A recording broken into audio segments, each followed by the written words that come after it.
As ruas de Laredo, no Texas, exalavam o calor seco típico da fronteira, um lugar onde o destino de muitos jovens parecia traçado entre o sonho americano e a poeira das estradas que levavam ao sul. No final dos anos 80, um rapaz se destacava não pela violência, mas por sua presença nos campos de futebol americano da United High School. Edgar Valdez Villarreal era a personificação da dualidade texana. Filho de uma família de classe média e trabalhadora, ele tinha tudo para seguir um caminho convencional. No entanto, sob a superfície daquele jovem atleta, pulsava uma inquietude que a vida suburbana jamais satisfaria plenamente. Foi nos gramados que ele recebeu o apelido que o acompanharia até os corredores sombrios do poder no México. Seu treinador, observando a tez clara, o cabelo loiro e as feições que lembravam mais um boneco de prateleira do que um defensor ríspido, começou a chamá-lo de La Barbie. O que começou como uma brincadeira de vestiário transformou-se em uma marca de guerra temida em todo o continente. Edgar não parecia um criminoso. Ele parecia o genro que toda mãe desejava, e essa camuflagem natural seria sua ferramenta mais eficaz. A dualidade era sua maior aliada. Por fora, o charme do garoto dourado do Texas. Por dentro, a ambição implacável de quem desprezava a mediocridade do trabalho honesto. Os primeiros passos no crime foram discretos, quase experimentais. Pequenos delitos juvenis e a venda de substâncias ilícitas nos arredores da escola serviram como um batismo de adrenalina. Para Edgar, o tráfico não era apenas uma questão de dinheiro, mas uma fuga do tédio absoluto. Ele sentia que o sistema estava desenhado para os lentos e ele queria velocidade extrema. A fronteira de Laredo era um organismo vivo onde o contrabando fluía como sangue. Ele começou a mover cargas maiores, cruzando a ponte internacional com a confiança de quem sabia que sua aparência não levantava suspeitas. Entretanto, a sorte de um iniciante tem prazo. Após enfrentar problemas crescentes com a justiça americana, Edgar percebeu que o Texas estava ficando pequeno e perigoso demais para suas ambições de grandeza. A decisão de cruzar o Rio Grande definitivamente foi um movimento estratégico. Ao deixar os Estados Unidos, ele não estava apenas fugindo de um julgamento, ele estava indo ao encontro de seu verdadeiro e sangrento destino. O México, naquele momento, era uma terra de oportunidades brutais para quem possuía a ousadia necessária. Edgar cruzou a fronteira com a arrogância de quem se sentia superior a ambos os mundos. Ele falava inglês perfeitamente e entendia a mentalidade americana, o que o tornava um ativo valioso para os grandes grupos.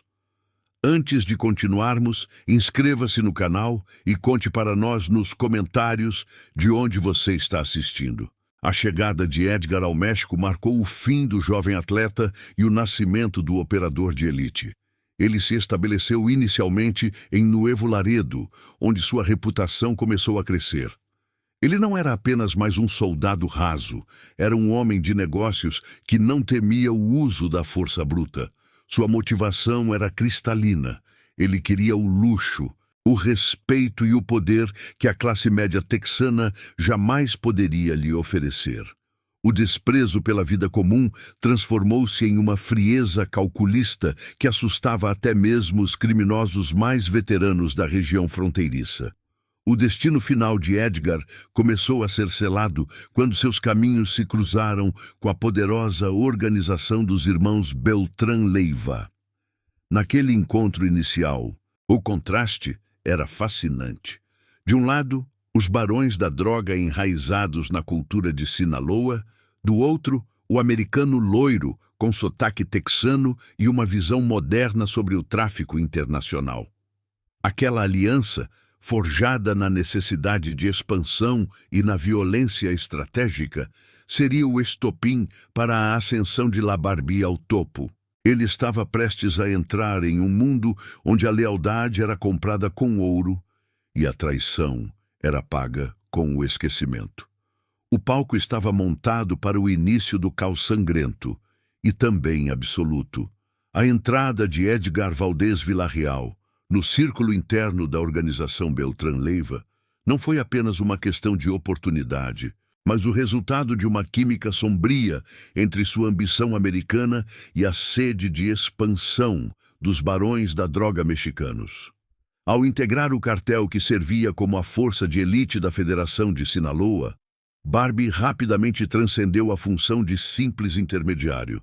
Arthur Beltrán Leiva, o temido chefe dos chefes, viu naquele jovem loiro de olhos claros um reflexo de modernidade e uma lealdade que raramente encontrava em seus sicários locais.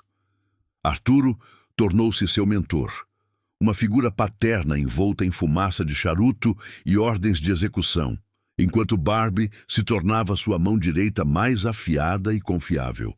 Essa união forjou uma ascensão meteórica, permitindo que o ex-atleta do Texas navegasse pelas correntes mais profundas do submundo com a segurança de um veterano.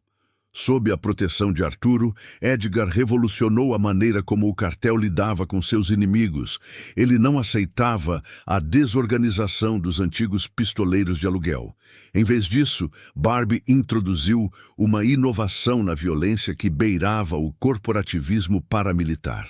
Ele começou a profissionalizar os grupos de sicários, treinando-os como se fossem unidades de combate tático, exigindo disciplina, táticas de cerco e um uso estratégico do terror que antes era puramente emocional. Ele entendia que a morte era um recado e que esse recado precisava ser escrito com clareza brutal. Essa abordagem transformou Barbie em uma lenda viva. Um estrategista que misturava a frieza dos negócios americanos com a ferocidade das guerras territoriais mexicanas. Enquanto consolidava seu poder militar, Edgar transformou Acapulco em seu feudo particular e em um santuário de ostentação. A cidade costeira, famosa por suas águas azuis e turismo internacional, passou a pulsar ao ritmo dos caprichos de La Barbie. Ele habitava mansões fortificadas onde o luxo não conhecia limites, promovendo festas lendárias que serviam para selar alianças e demonstrar seu status inabalável. Barbie transitava com uma facilidade desconcertante entre os iates de luxo e as salas de interrogatório ensanguentadas.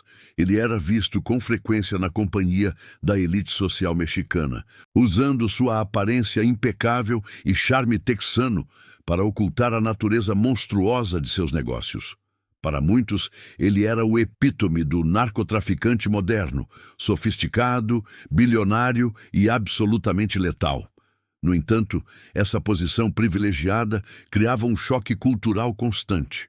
No coração dos cartéis, a linhagem e a origem mexicana eram frequentemente vistas como pré-requisitos para o respeito verdadeiro. Edgar, sendo um americano que comandava homens em sua própria terra, enfrentava o desafio diário de provar que seu sangue era tão vermelho e seu coração tão frio quanto o de qualquer nascido nas serras de Sinaloa. Ele lidava com a desconfiança de comandantes mais velhos que desprezavam sua educação estrangeira e seu estilo de vida espalhafatoso. Barbie respondia a esse preconceito com resultados e uma crueldade que silenciava qualquer dúvida. Ele aprendeu a dominar a política interna do narcotráfico, jogando com os egos e as paranoias de seus aliados para manter sua posição no topo da hierarquia de Arturo. O equilíbrio de poder na federação, contudo, começou a se fragmentar de forma irremediável. A aliança histórica entre os Beltrán Leiva e o cartel de Joaquim El Chapo Guzmán começou a ruir sob o peso de traições reais e imaginárias. Quando as forças de segurança capturaram figuras-chave do clã Beltrán Leiva, Arturo convenceu-se de que El Chapo estava operando como um informante do governo para limpar o caminho para sua própria hegemonia. O ambiente de trabalho de Barbie transformou-se em um campo de batalha psicológico, onde cada olhar atravessado poderia significar uma sentença de morte. Ele via seu mentor mergulhar em uma espiral de vingança e ódio contra seus antigos parceiros de Sinaloa, exigindo uma definição clara de quem estava disposto a lutar até o fim. A tensão atingiu o ponto de ebulição, forçando Edgar a tomar uma decisão que definiria o resto de sua vida na liberdade. De um lado, o poder consolidado e quase infinito de El Chapo. Do outro, a lealdade jurada a Arturo Beltrán Leiva em uma guerra que prometia ser sangrenta e desgastante. Barbie não hesitou em escolher seu mentor, selando assim seu destino como um dos principais protagonistas de uma guerra civil dentro do narcotráfico. Ele sabia que o conflito interno seria mais devastador do que qualquer caçada governamental.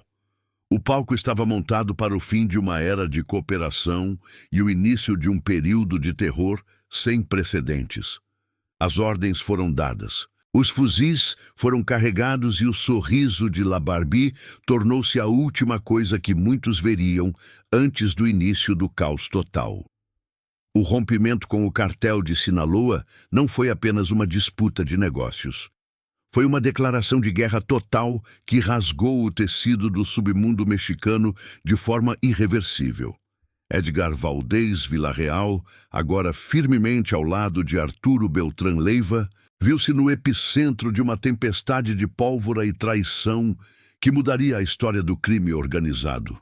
O chefe dos chefes estava convencido de que Joaquim El Chapo Guzmán os havia entregado ao governo em uma jogada covarde para consolidar o poder. E a resposta foi um banho de sangue que não poupou ninguém. Acapulco, o refúgio dourado de Barbie, transformou-se da noite para o dia. As praias que antes serviam de cenário para festas regadas a champanhe e risos tornaram-se repositórios de corpos, mensagens macabras deixadas para que o mundo visse quem realmente mandava naquelas areias.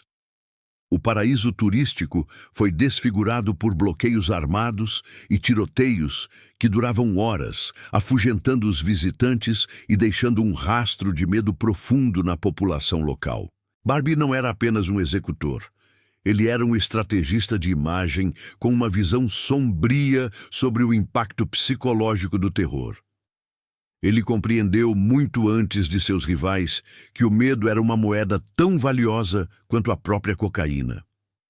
Foi sob seu comando que o narcotráfico mexicano cruzou uma fronteira moral definitiva ao introduzir o uso da internet como ferramenta de propaganda terrorista. Edgar começou a orquestrar e divulgar vídeos de interrogatórios e execuções brutais de rivais capturados. Não eram apenas registros amadores. Eram encenações calculadas, muitas vezes com roteiros de confissão forçada, desenhadas para desmoralizar o inimigo e paralisar as autoridades. O mundo assistia horrorizado enquanto o americano, de aparência angelical, transformava a morte em um espetáculo viral, provando que sua crueldade não tinha limites geográficos ou tecnológicos. Esse pioneirismo macabro elevou o nível de violência a um patamar que o México jamais havia experimentado, transformando a disputa territorial em uma guerra de choque e pavor constante. Para sustentar essa ofensiva em múltiplas frentes, Edgar criou uma unidade de elite conhecida como Los Negros. Ele não aceitava mais o uso de simples pistoleiros de aluguel sem disciplina. Em vez disso, ele buscava a máxima eficiência tática. Barbie recrutou ex-militares, policiais desertores e mercenários altamente treinados, formando um exército particular que operava com a precisão de uma unidade de forças especiais moderna. Esses homens eram equipados com armamento pesado, tecnologia de comunicação de ponta e veículos blindados. Sob a liderança direta de Barbie, o grupo tornou-se o braço armado mais temido da organização Beltrán Leiva, combatendo com igual ferocidade os soldados de El Chapo e os implacáveis Los Zetas, que avançavam como uma praga militarizada pelo leste do país. A guerra era agora industrial. E Barbie era seu diretor técnico, moldando cada embate com uma frieza que ignorava qualquer regra de engajamento. No entanto, o poder absoluto trazia consigo uma paranoia sufocante e debilitante. A vida de Edgar tornou-se um jogo perpétuo de sombras e fugas silenciosas. Ele já não dormia 2 noites no mesmo local, alternando entre mansões fortificadas e casas de segurança anônimas. Cada som de helicóptero cortando o céu de Acapulco ou Cuernavaca poderia ser o prelúdio de uma invasão da Marinha Mexicana, a única força de segurança que os cartéis realmente respeitavam por sua letalidade e resistência à corrupção. Barbie sentia o cerco se fechar de todas as direções possíveis. De um lado, os Zetas, ex-militares que não conheciam a palavra misericórdia. Do outro, a inteligência americana, que ele mesmo, ironicamente, tentava manipular em segredo para garantir uma saída de emergência caso tudo desmoronasse. A tensão era palpável em cada reunião e em cada troca de mensagens criptografadas que passava por suas mãos. A saúde mental de seu mentor, Arturo, começou a deteriorar-se visivelmente sob o peso insuportável da guerra e do uso excessivo de substâncias. O chefe dos chefes tornara-se um homem errático, agressivo e perigoso até mesmo para os seus aliados mais próximos. A sensação de que o fim de uma era estava próximo pairava no ar úmido de Guerreiro como uma neblina espessa.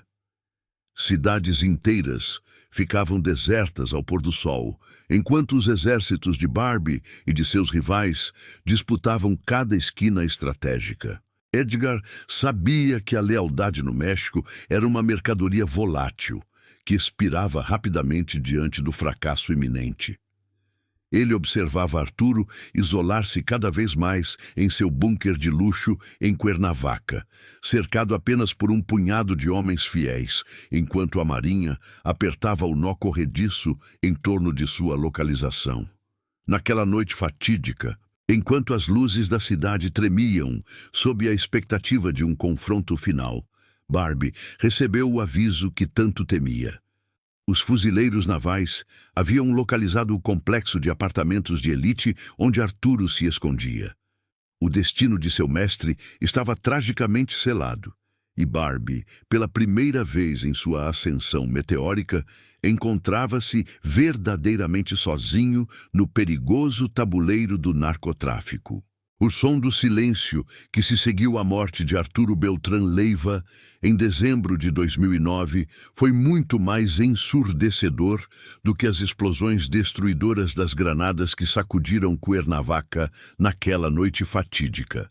O chefe dos chefes havia caído em uma operação cirúrgica e violenta da Marinha Mexicana, e com ele, e toda a estrutura de poder que sustentava Edgar Valdez Villarreal, começou a se fragmentar de forma irreversível e caótica.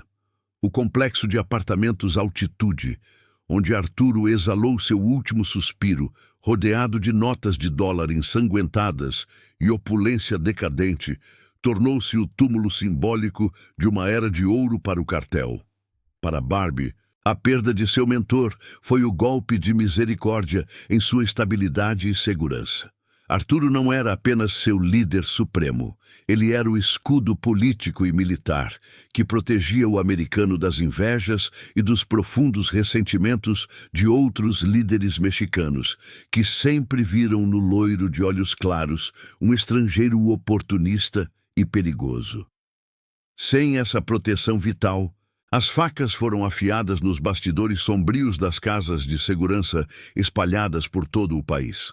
A dor do luto foi rapidamente substituída pelo veneno paralisante da desconfiança. Nos canais de rádio criptografados e nas reuniões clandestinas, uma narrativa perigosa começou a ganhar força sob o comando de Héctor Beltrán Leiva, o irmão sobrevivente que imediatamente reivindicava o trono vago. Héctor não via a morte de Arturo como uma fatalidade do destino ou mérito da Marinha, mas como o resultado direto de uma entrega calculada e fria. Os rumores venenosos de que Barbie teria delatado a localização exata de Arturo para a inteligência mexicana em uma tentativa desesperada de assumir o controle total da organização ou de garantir um acordo benéfico com as agências americanas, espalharam-se como fogo em palha seca por todo o submundo. A acusação de traição era a pior sentença de morte possível, e Edgar viu-se forçado a enfrentar uma guerra civil visceral e implacável dentro de sua própria casa. O que antes era uma organização criminosa monolítica e poderosa, dividiu-se em duas facções sangrentas. De um lado, os lealistas à linhagem Beltrán Leiva. Do outro, os mercenários táticos fiéis a Barbie. Este conflito fratricida transformou as ruas ensolaradas de Morelos e Guerreiro em matadouros urbanos a céu aberto. Barbie, que outrora desfrutava da vida de playboy em Acapulco, agora operava como um general acuado em um território cada vez mais hostil e imprevisível. A violência atingiu níveis de depravação inimagináveis, com ex-aliados caçando uns aos outros em restaurantes de luxo e estradas desertas, deixando um rastro de horror por onde passavam. Edgar começou a sentir o peso sufocante do isolamento logístico e financeiro. Suas rotas de fornecimento, essenciais para manter o fluxo constante de cocaína e o pagamento de seu exército particular de sicários, foram cortadas por Héctor e pelos rivais que farejavam a fraqueza de um grupo dividido. Aliados de longa data, temendo a vingança dos Beltrán Leiva ou a fúria militar dos Zetas que avançavam, começaram a desertar em massa. O dinheiro farto, que antes parecia infinito, tornou-se escasso, forçando Barbie a reduzir drasticamente sua escolta e a se mover com cada vez menos ostentação pelas sombras da Cidade do México. Contudo, a maior ironia da vida de Edgar residia na sua perigosa dualidade clandestina. Enquanto ele comandava sicários impiedosos e ordenava execuções brutais para manter o respeito, mantinha simultaneamente uma linha de comunicação secreta aberta com as agências federais dos Estados Unidos. A revelação latente de que Barbie era um informante estratégico da DEA e do FBI não era apenas uma paranoia de seus inimigos. Era uma estratégia de sobrevivência complexa que ele alimentava com informações seletivas sobre seus rivais de Sinaloa e dos Zetas. Ele jogava um jogo triplo extenuante, tentando manipular as autoridades americanas para eliminar seus concorrentes diretos, enquanto buscava uma saída de emergência legal que o poupasse da morte certa nas mãos dos cartéis mexicanos rivais. Ele era um homem que habitava as sombras densas de dois governos e de múltiplas organizações criminosas, confiando apenas no seu instinto de preservação animal. A caçada humana final começou a se estreitar de forma angustiante à medida que o ano de 2010 avançava. A Polícia Federal Mexicana, sob imensa pressão internacional e doméstica para apresentar resultados concretos, mobilizou suas unidades de elite para localizar o paradeiro exato de La Barbie. Ele já não era o jovem atlético e intocável que cruzara a fronteira anos atrás. Era um fugitivo exausto, movendo-se entre propriedades rurais modestas perto da capital. O cerco tático e tecnológico estava fechando todas as saídas possíveis. Cada chamada telefônica interceptada e cada informante torturado levava os agentes para mais perto de seu esconderijo final. A tensão psicológica era absoluta e Barbie sabia que o tempo estava se esgotando rapidamente. O destino que ele tentara evitar por tantos anos estava agora a poucos quilômetros de distância, em uma casa de campo isolada, onde o silêncio da tarde seria em breve quebrado pelo som metálico da rendição inevitável. No horizonte, o brilho das viaturas federais anunciava que a era de liberdade de La Barbie estava prestes a encontrar seu crepúsculo definitivo. A tarde de 30 de agosto de 2010 estava carregada de uma eletricidade estática. Na zona rural de Salazar, Nos arredores da cidade do México, o cerco da Polícia Federal foi o ápice de meses de vigilância tecnológica. Quando as unidades de elite avançaram sobre a casa de campo, onde Edgar Valdez Villarreal buscava refúgio, o mundo esperava um banho de sangue digno dos vídeos de execução que ele mesmo popularizara.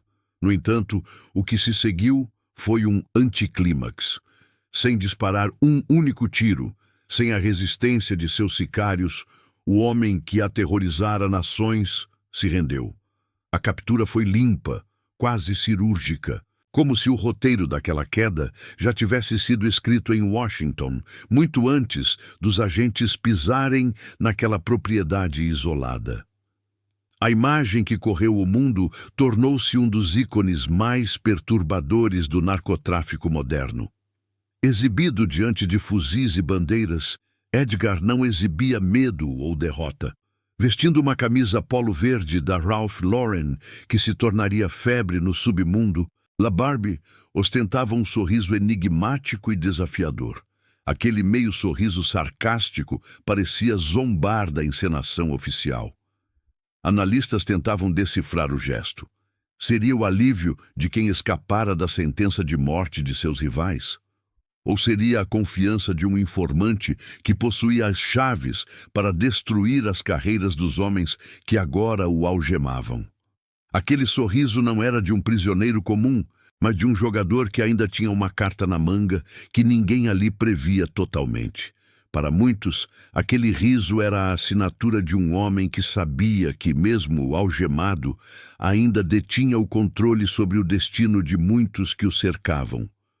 Nos interrogatórios, a postura de Edgar manteve-se inabalável e casual.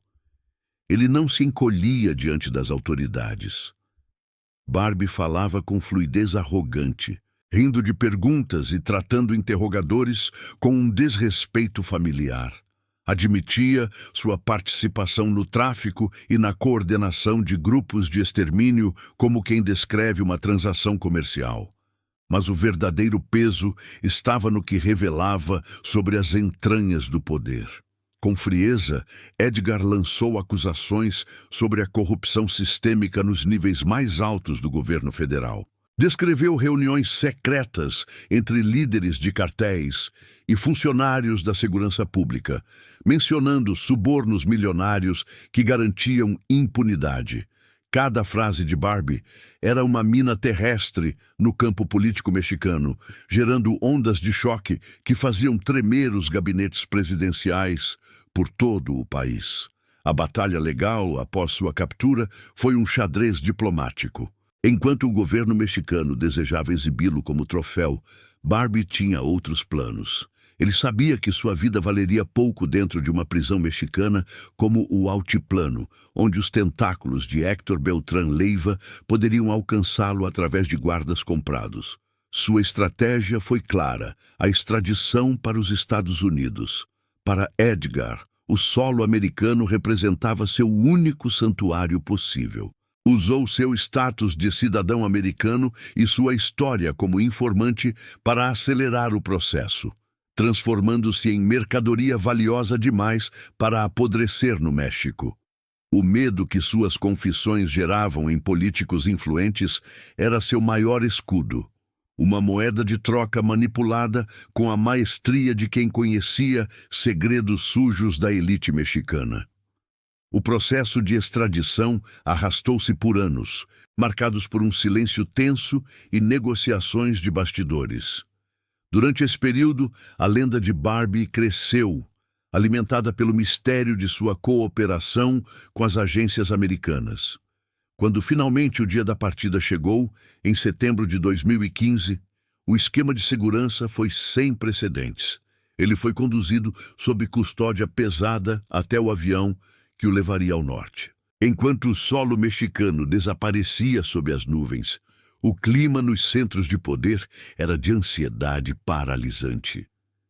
A chegada de Barbie aos Estados Unidos não era apenas o fim de um capítulo de violência, mas o início de revelações que poderiam redesenhar o mapa político. O medo era real. O depoimento de Edgar Valdez Villarreal estava prestes a começar, E ele tinha nomes que ninguém estava preparado para ouvir. Os segredos, acumulados em décadas de operação, agora se tornariam armas de destruição em massa contra ex-parceiros e governantes corruptos que um dia acreditaram estar protegidos pelo silêncio e pela impunidade de seus cargos. O desembarque em solo americano marcou o fim definitivo de uma era de impunidade e o início de um silêncio estratégico carregado de tensão. Edgar Valdez Villarreal, o homem que um dia dominou as rotas de Acapulco com mão de ferro e sorrisos sarcásticos, via-se agora diante da frieza burocrática e implacável do sistema judiciário dos Estados Unidos. Em um tribunal federal em Atlanta, na Geórgia, o glamour das festas mexicanas, as mansões luxuosas e o poder absoluto sobre exércitos de sicários foram substituídos pelo som seco e autoritário do martelo do juiz William S. Duffy Jr. Em 2018, a sentença foi proferida como um veredito de esquecimento. 49 anos e 1 mês de prisão, acompanhados de uma multa confiscatória monumental de 192 milhões de dólares. Para um homem de sua idade, aquela contagem de tempo era, na prática, uma sentença de morte atrás das grades, um destino sombrio que ele parecia ter aceitado com a mesma calma gélida e desdenhosa que exibia ao coordenar execuções em massa no México. Contudo, nos bastidores do Departamento de Justiça americano, o verdadeiro valor de LaBarbie não residia em seu encarceramento perpétuo, mas na profundidade e periculosidade de sua memória. Edgar não era apenas mais um traficante capturado. Ele era um arquivo vivo e pulsante da simbiose entre o crime organizado e a política de alto nível. Sua cooperação estratégica com as agências de inteligência começou a dar frutos venenosos para seus antigos aliados e inimigos. Rumores de depoimentos devastadores começaram a circular em Washington e na cidade do México, ligando generais, chefes de polícia e políticos influentes ao fluxo incessante de cocaína que cruzava a fronteira. O homem que outrora era o braço armado dos Beltrán Leiva transformava-se agora na arma mais letal do governo americano contra a estrutura de corrupção que ele mesmo ajudara a alimentar. A vingança de Barbie não era mais executada com fuzis dourados em estradas poeirentas, mas com palavras precisas e nomes detalhados ditos em salas de interrogatório silenciosas. O mistério que cercava sua figura atingiu um ápice cinematográfico e quase sobrenatural no final de 2022. Repórteres e investigadores notaram algo perturbador e inexplicável nos registros públicos federais. O nome de Edgar Valdez Villarreal não constava mais como sob custódia no sistema do Bureau of Prisons. O detento número 05658748 havia se tornado subitamente um fantasma digital. O desaparecimento de um dos criminosos mais notórios e violentos do século XXI do radar público gerou uma onda de paranoia e especulação internacional. Estaria ele inserido em um programa de proteção a testemunhas ultra-secreto, vivendo sob uma identidade fictícia em algum subúrbio tranquilo dos Estados Unidos? Teria ele trocado sua liberdade definitiva pela cabeça de gigantes como Genaro Garcia Luna ou outros líderes de cartéis remanescentes? A incerteza sobre seu paradeiro serviu apenas para cimentar sua lenda como o mestre supremo da sobrevivência. O homem que conseguiu o impossível: entrar no inferno mais profundo do narcotráfico e sair pelo outro lado com um acordo de proteção e anonimato. O legado de sangue deixado por LaBarbie, entretanto, permanece tatuado de forma indelével na pele do México. Ele foi o pioneiro de uma guerra de marketing macabra que transformou a violência extrema em um espetáculo visual para as massas. O uso sistemático de vídeos de tortura e faixas de propaganda, táticas que ele refinou para intimidar os rivais Zetas e o cartel de Sinaloa, tornaram-se o padrão operacional de todos os grupos criminosos que o sucederam nas décadas seguintes. A cultura do narco-luxo, A ostentação de marcas de grife em meio ao caos sangrento e a profissionalização dos sicários como unidades militares de elite são as sombras persistentes de sua influência que ainda obscurecem o horizonte mexicano. Edgar mudou as regras do jogo, tornando-o mais público, mais cruel e irremediavelmente mais cínico para as futuras gerações de criminosos. Ao olharmos para trás, para aquele momento icônico em 2010, quando ele sorriu abertamente para as câmeras após ser capturado, a peça final do quebra-cabeça parece finalmente se encaixar na narrativa. Aquele sorriso não era de um homem derrotado pela força da lei, mas de um estrategista que já visualizava este exato desfecho anos antes. Ele sabia que suas raízes americanas e seus contatos secretos eram seu seguro de vida definitivo. Enquanto seus mentores e rivais, como Arturo Beltrán Leiva e El Chapo, terminavam mortos em tiroteios ou apodrecendo em celas de segurança máxima sem saída, Barbie trilhava um caminho planejado de retorno às sombras. Ele jogou com o sistema, com a ganância governamental e com o terror puro, e, no fim, tornou-se uma presença invisível no sistema judiciário. A trajetória de Edgar Valdez Villarreal é o lembrete definitivo de que, no mundo obscuro do narcotráfico, a vitória não pertence necessariamente ao mais violento, mas àquele que sabe exatamente quando deixar de ser um jogador para se tornar o dono das cartas. O silêncio que hoje envolve seu paradeiro é o seu triunfo final. La Barbie não está mais nas manchetes, mas sua marca permanece viva e o mistério de sua liberdade sob custódia é o epílogo perfeito para uma vida escrita em sangue, ouro e segredos que o mundo talvez jamais conheça por completo.